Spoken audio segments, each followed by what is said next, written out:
Haksi Manipur ki Praja Singh Amaroina Aigi Kendra Bishnupur Assembly Constituency ki Praja Singh Nuksi Viduna Praja ki Sojo Kalorina Vote Kahan Viduna Matang Sitna isi Rantida Achogo part Amalo Relaxabani Masi Praja ki Sojo Praja ki Matena Tung Sidi Yamna Kudong Tiba Layak Tiba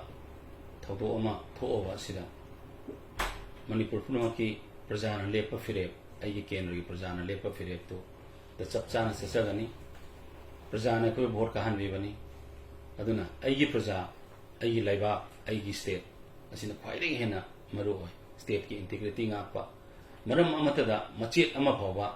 Kaida Navahonavasi I have ki Todang ni Haidana Hapu Praja Pumnamak Vote Tagapi the Mantri Henry Aduna Aina Prajada Apil Tawjari Madudi Prajana Pamba Maikaida Prajana Chatsi Haiba Kongtang Punamata Ayak Sweden Yavjagani Matam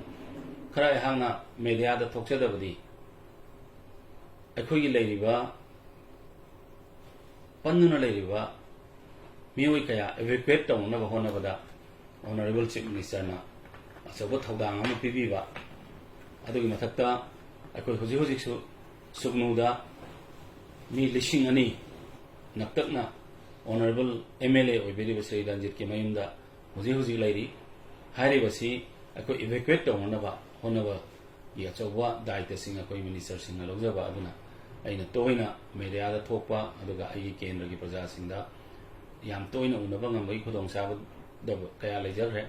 Punamasingado I could Manipur Punamaki Praja Singi I could assault upon Nandanava Aiki Praja Sing Honavada Aina Toina Lapang Jadavani had a Madumanga Yakshan looks like Adubo Prajagi darkar taba Prajagi Awadapa Leijaroi relief camps that sing the sing Sida Makogi Wat and Navasi and Makorpa Yedum Sien Javani had an Ayedum Sutamjagi Aduga Hozi Akoi Sursan Porta lady me Taratare Assam Rifles Skida Panu lady Makoi sing safe equate on Nava Kayama Koikana Sansinjari Aduna Aina Prajada in Hajaning Body Nasimaksu Koi Kamchupta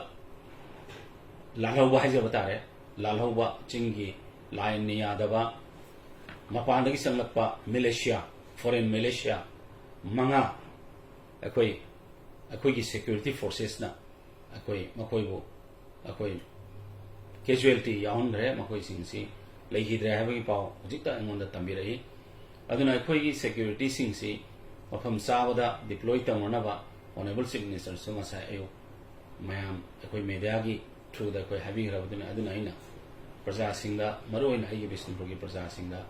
Ahana Praja Singi Hongtang Praja Singi Ihun Amusum Praja Singi Apamada